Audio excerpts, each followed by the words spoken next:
Dear students, Shukla sir की class में आपका स्वागत है। अब आज का हमारा जो प्रोग्राम रहने वाला है वो ये रहने वाला है स्माइल 3.0।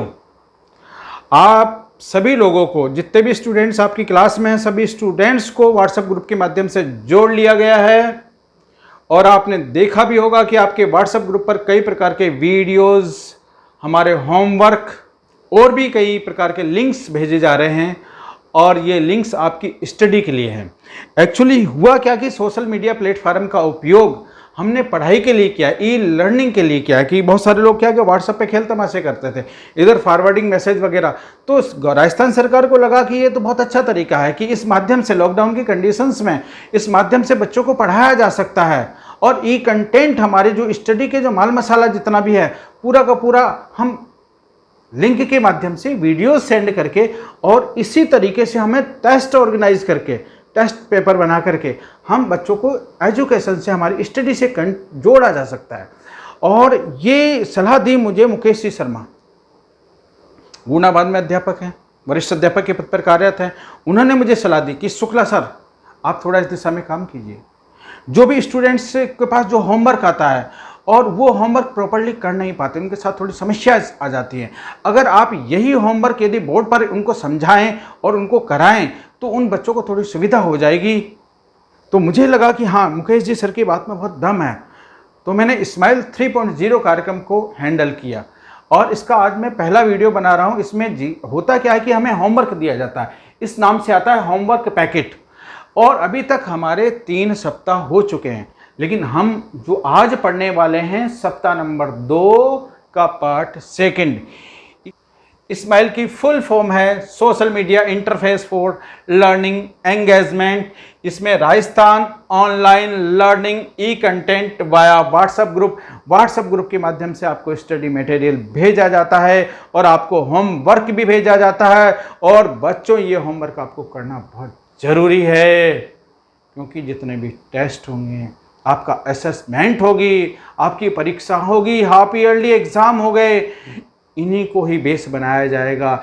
इन्हीं प्रश्नों के आधार पर आपके पेपर सेट किए जाएंगे, ठीक है। और इसलिए इन क्वेश्चंस को करना बहुत एसेंशियल होता है। अगर बहुत सारे स्टूडेंट ये सोच रहे हैं कि नहीं, हमारे तो स्कूल बंद है, हमें तो कोई करना ही नहीं है, तो भैया ये भूल जाओ आप। स्टडी चल रही है, रेगुलर चल रही है। ये दिमाग में गंदगी नहीं होनी चाहिए कि हम तो मस्त हैं, कोई दिक्कत नहीं।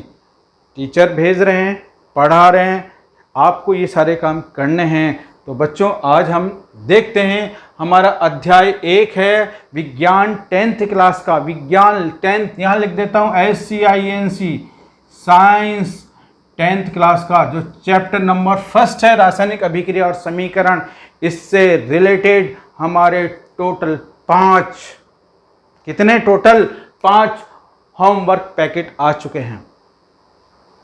और बहुत सारे बच्चे तो सो रहे होंगे, मस्त किए ही नहीं होंगे।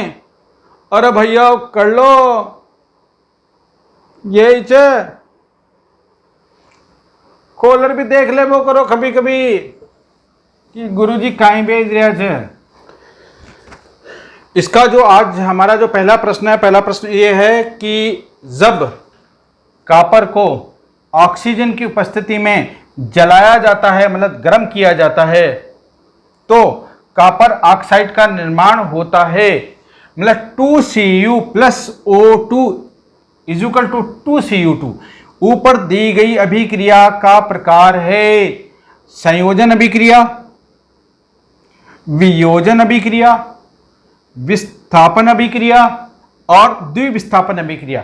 तो प्रश्न यह है कि किस प्रकार का उदाहरण है। तो हम देखते हैं, एक एक करके विचार कर लेते हैं। इस कागज को रख देते हैं। ये टेस्ट पेपर हैं, यही टेस्ट पेपर हैं। 5 निकाले मैंने, 1 2 3 और ये 4 और ये 5। अभी आज इनके प्रिंट निकाले हैं, ये सारे करवाएंगे हम। देखिए आप, तो संयोजन अभिक्रिया का मतलब होता है, सबसे पहले हम देखते हैं संयोजन अभिक्रिया किसे कहते हैं। संयोजन अभिक्रिया में जब 2 या 2 से अधिक क्रियाकारक, एक क्रियाकारक 2 क्रियाकारक, ये 2 क्रियाकारक हो गए। 2 क्रियाकारक 2 से ज्यादा भी हो सकते हैं जब एक उत्पाद बनाए सिंगल, 1 1 1 एक उत्पाद बनाए केवल, तो संयोजन अभिक्रिया कहते हैं। मतलब जुड़े छे, 2 3 जुड़र एक बना हुआ है तो संयोजन। तो यहां देखो कहीं छे 2 मलर एक बना रहा है, 2 मलर एक बना रहा है, तो अभिक्रिया किस प्रकार की हुई? संयोजन अभिक्रिया हुई। बिल्कुल, हमें आंसर तो पता चल गया कि अभिक्रिया संयोजन ही है, पहला ही ऑप्शन हमारा राइट है। अब हम थोड़ी इन पे भी चर्चा करें, नहीं ये क्या है, ये काई बवाल मांड मिले छे। तो देखें वियोजन अभिक्रिया किसे कहते हैं? वियोजन में काय हो टूटे छे, जैसे कि एक क्रिया कारक है, क्रिया कारक एक, ये टूटेगा P + C + D, 2 या 2 से ज्यादा भी बन जाए। जब एक क्रिया कारक टूट करके टुकड़े टुकड़े हो जाए, 2 या 3 उत्पाद बना दे, तो वियोजन। ऐसा तो दिख ही नहीं रहा, ऐसा तुमको दिखता ही नहीं है, तो ये तो है ही नहीं। इसके बाद है विस्थापन अभिक्रिया। विस्थापन अभिक्रिया में क्या होता है? जो ज्यादा क्रियाशील है वो दूसरे को भगा देता है। देखो H2SO4 की अभिक्रिया, आहा ढंग से, H2SO4 की अभिक्रिया जब जिंक से कराई जाती है तो जिंक ज़्यादा क्रियाशील होने की वजह से हाइड्रोजन को यहाँ से भगा देगा, तो बनेगा जिंक सल्फेट। यहाँ पर खुद बैठ जाएगा तो बनेगा जिंक सल्फेट और हाइड्रोजन बाहर। जब ज़्यादा क्रियाशील कोई तत्व है वो कम क्रियाशील को भगा दे, हटा दे, विस्थापन कर दे, विस्थापन अभिक्रिया। द्विविस्थापन में अदला बदली होती है बच्चों, तो यहाँ अदला बदली वाला तो केस है ही नहीं। तो हमारा सही उत्तर क्या है? संयोजन अभिक्रिया। ध्यान रखना, संयोजन अभिक्रिया किसे कहते हैं? वे रासायनिक अभिक्रिया जिसमें 2 या 2 से अधिक क्रिया कारक मिलकर के एक उत्पाद बनाते हैं, उन्हें हम संयोजन अभिक्रिया कहते हैं। इसलिए हमारा आंसर आता है हमारा ऑप्शन नंबर फर्स्ट। लिख लेना, कॉपी में कर लेना काम बच्चों। हमारा जो अगला प्रश्न है वो है लेड नाइट्रेट। लेड नाइट्रेट को हम ऐसा लिखते हैं,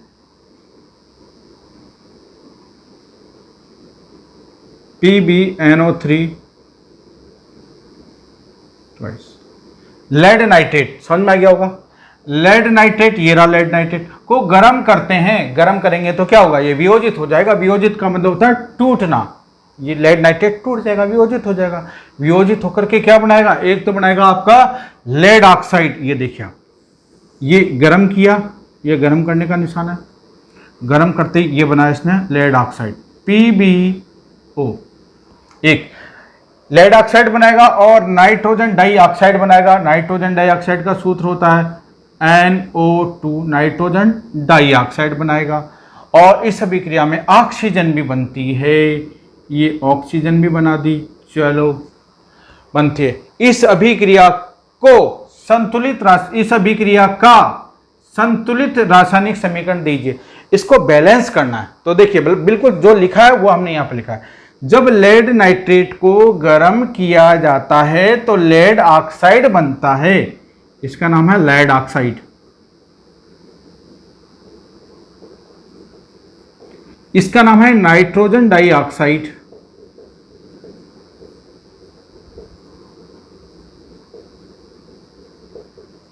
और ये ऑक्सीजन है इसे, ठीक है, बनता है। और अब हमको करना क्या? समीकरण को बैलेंस कराना। तो देखिए आप, बैलेंस करने के लिए क्या होगा बच्चों? ये ट्रायल एंड एरर, इस विधि को हम कहते हैं ट्रायल एंड एरर विधि, त्रुटि और प्रयास विधि। लेड का फंडा क्लियर, आगे चलो। नाइट्रोजन, देखिए नाइट्रोजन 2 हैं, यहां पर नाइट्रोजन भाई साहब एक ही च, यहाँ में 2 कर दो, अब ये 2 हो गए, क्लियर। नाइट्रोजन 2, लेकिन ऑक्सीजन अब यहाँ देखते हैं, ऑक्सीजन 3 नहीं 6 ऑक्सीजन है। यहाँ पर देखेंगे हम 4 और 2 6, ओहो लफड़ा हो गया। तो अब क्या करना पड़ेगा? तो 6 तो ऐसे हो रहे, तो यहाँ तो ये ज़्यादा हो रहे भाई साहब, 6 से ज़्यादा यार, 6 से ज़्यादा हो रहे, इसका मतलब ज़्यादा यहाँ करना पड़ेगा आपको। अब ज़्यादा करने के लिए यहाँ पर आपको क्या काम करना पड़ेगा? और कोई ऑप्शन ही नहीं है, यहीं पर 2 करना पड़ेगा आपको। अब वापस लफड़ा चालू हो गया। यहाँ लेड कितने हो गए? लेड यहाँ पर 2, यहाँ पर लेड कितने हैं? 1 ही। इसको पहले तो लेड को 2 कर लो, एक चीज तो क्लियर हुई। वापिस आ जाओ, नाइट्रोजन कितने हैं यहाँ पर? नाइट्रोजन यहाँ पर हो गए 2, देखिए 2 इधर से 2 इधर से, तो नाइट्रोजन टोटल हो गए 4। 2 तो यहाँ से काउंटिंग करेंगे, 2 2 इधर से, तो 4 नाइट्रोजन। देखिए आप, नाइट्रोजन 4 हो गए। नाइट्रोजन के बाद अब हम देखते हैं ऑक्सीजन। 3 दूनी 6, 6 दूनी 12, टोटल ऑक्सीजन 12 हैं। इधर देखें, इधर 2 तो ये है ऑक्सीजन 2, ये 4 दूनी 8, 8 ये 8, ये 2, ये 8 तो 10, और 10 और 2 12, टोटल हर चीज बैलेंस हो गया। मतलब लेड, जैसे लेड पीबी, ये भी बैलेंस, नाइट्रोजन भी बिल्कुल इधर उधर, और ऑक्सीजन भी बरोबर, तीनों चीजें बरोबर। यही तो है द्रव्यमान संरक्षण का नियम। द्रव्यमान संरक्षण का नियम क्या कहता है? किसी भी रासायनिक अभिक्रिया के दौरान क्रियाकारकों का द्रव्यमान और उत्पादों का द्रव्यमान बरोबर रहता है। इधर का द्रव्यमान, इधर का द्रव्यमान बरोबर रहता है। यही तो द्रव्यमान संरक्षण का नियम है। ना तो द्रव्यमान की उत्पत्ति होती है, ना ही द्रव्यमान का नाश होता है। द्रव्यमान हमेशा संरक्षित रहता है किसी भी रासायनिक अभिक्रिया के दौरान। इसको ही हम बोलते हैं द्रव्यमान संरक्षण का नियम। ये द्रव्यमान संरक्षण के नियम का एक एग्जाम्पल है। और दूसरा एग्जाम्पल कौन सी अभिक्रिया थी? देखो आप, वियोजन। वियोजन का मतलब जानते हो, बताया थोड़ी देर पहले बताया था। वे रासायनिक अभिक्रिया जिसमें एक क्रियाकारक टूट करके 2 या 2 से अधिक उत्पाद बनाए, उन्हें वियोजन अभिक्रिया कहते हैं। हम देखते हैं अगला प्रश्न कौन सा है। आओ, हमारा जो अगला प्रश्न है वह है प्राकृतिक गैस का दहन एक ऊष्माक्षेपी अभिक्रिया है। पहले तो हमें यह समझना होता है कि प्राकृतिक गैस क्या है, दूसरा ये देखें ऊष्माक्षेपी क्या है। तो सबसे पहले तो प्राकृतिक गैस देखते हैं। प्राकृतिक गैस जो पेट्रोलियम के शोधन के समय जो बाहर निकलती है ना, उसको हम प्राकृतिक गैस कहते हैं। और इसमें मेजर कंटेंट है हम मैथेन होता है। देखिए आप, CH4 जनरली प्राकृतिक गैस, ये प्राकृतिक गैस है मैथेन के तौर पर हम देखते हैं। और भी भाई बहुत सारी चीजें होती हैं इसमें, लेकिन ये प्रोपेन भी होता है, आइसोब्यूटेन भी, लेकिन उससे अपन को कोई लेना देना नहीं है। अपन को प्राकृतिक गैस के तौर पर अपन मैथेन देखेंगे। एक इसके बाद देखें ऊष्माक्षेपी अभिक्रिया। भाई ऊष्माक्षेपी अभिक्रिया कैसे करते हैं? अरे वे रासायनिक अभिक्रिया जिसमें ऊष्मा बाहर निकलती है।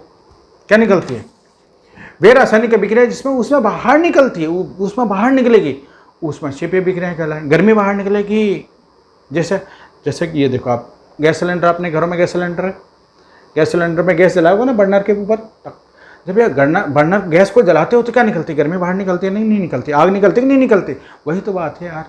जब गर्मी बाहर निकल रही है, उसको जलाया जा रहा है, उसका दहन कराया जा रहा है, गर्मी बाहर निकल रही है, तो क्या है? ऊष्माक्षेपी अभिक्रिया। कोयले को जलाओगे तो क्या होगा? गर्मी में भी बाहर निकलेगी, प्रकाश भी निकलेगा, ऊष्मा भी बाहर निकलेगी, तो ऊष्माक्षेपी। जब ऊष्मा बाहर निकलने लग जाए तो ऊष्माक्षेपी अभिक्रिया कहलाती है। तो प्राकृतिक गैस का दहन एक क्या ऊष्माक्षेपी प्रक्रिया है? देखते हैं।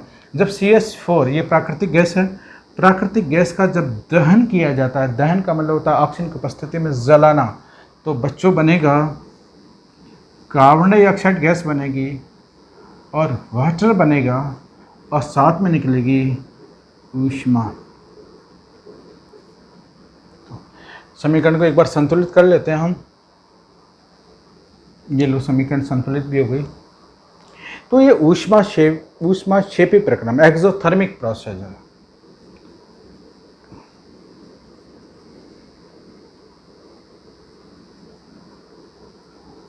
प्रश्न यही है कि ये ऊष्माक्षेपी प्रक्रम कैसे है। तो जब प्राकृतिक गैस को जलाया जाता है, बड़ा सिंपल उत्तर, बड़ा सिंपल सा उत्तर, जैसे मैं बोल रहा हूँ वैसे लिख देना। जब प्राकृतिक गैस का दहन किया जाता है तो ऊष्मा बाहर निकलती है, इसलिए प्राकृतिक गैस का दहन एक ऊष्माक्षेपी अभिक्रिया है। और बच्चों ये रासायनिक समीकरण इस तरीके से लिख देना। अगला हमारा प्रश्न है कि वियोजन अभिक्रियाएं सामान्यतः ऊष्मा शोषी होती हैं, उदाहरण देकर स्पष्ट करें। तो हमने दो प्रकार के अभिक्रियाएं देखते हैं, हम दोनों प्रक्रम को देखते हैं। देखना ध्यान से, प्रश्न को बाद में समझेंगे, पहले दूसरी चीज समझ लेते हैं। एक तो होता है संयोजन, एक होता है वियोजन। आपको संयोजन अभिक्रिया, एक होता है वियोजन अभिक्रिया। वियोजन अभिक्रिया का मतलब होता है एक पदार्थ होगा, वो क्या काम होगा? टुकड़ों टुकड़ों में टूट जाएगा। ठीक है, ये टुकड़ों टुकड़ों में टूट जाएगा। जब एक अभिकारक कई सारे उत्पादों में टूट जाता है तो वियोजन कहते हैं, इसको टूटना बोलते हैं। संयोजन का मतलब होता है कई सारी चीज़ें मिलकर के, कई सारी छोटी छोटी चीज़ें मिलकर के एक बड़ी चीज़ बनाती है, तो इसको हम संयोजन कहते हैं। तो ध्यान से सुनना, वियोजन में होता क्या है, बंध टूटते हैं। क्या टूटते हैं? बंध टूटते हैं। जब मानो एक लड़ उसका टुकड़ा कब होगा? जब वो तोड़ेगा। सिंपल सी बात है यार। तो ऐसे क्या होगा, उसमें क्या बॉन्ड टूटते हैं, बंध टूटते हैं, परमाणु के बीच में बंध टूटते हैं, तो जब भी तो टुकड़ा होगा। संयोजन में क्या होता है, बंध बनते हैं, जुड़ते हैं, संबंध जुड़ते हैं, जब भी तो इकट्ठा होता है। तो यहां पर क्या होता है, बंध बनते हैं। तो अब हमारा प्रश्न यह है कि संयोजन अभिक्रिया में बंध बनते हैं, वियोजन अभिक्रिया में बंध टूटते हैं। Picture clear? एक तो ये वियोजन अभिक्रिया समझ में आ गई होगी। वियोजन अभिक्रिया वह अभिक्रिया होती है जिसमें एक अभिकारक टूट करके दो या दो से अधिक उत्पाद बनाते हो। इस प्रक्रिया में क्या होता है कि बंध परमाणु के मध्य में बंध टूटते हैं।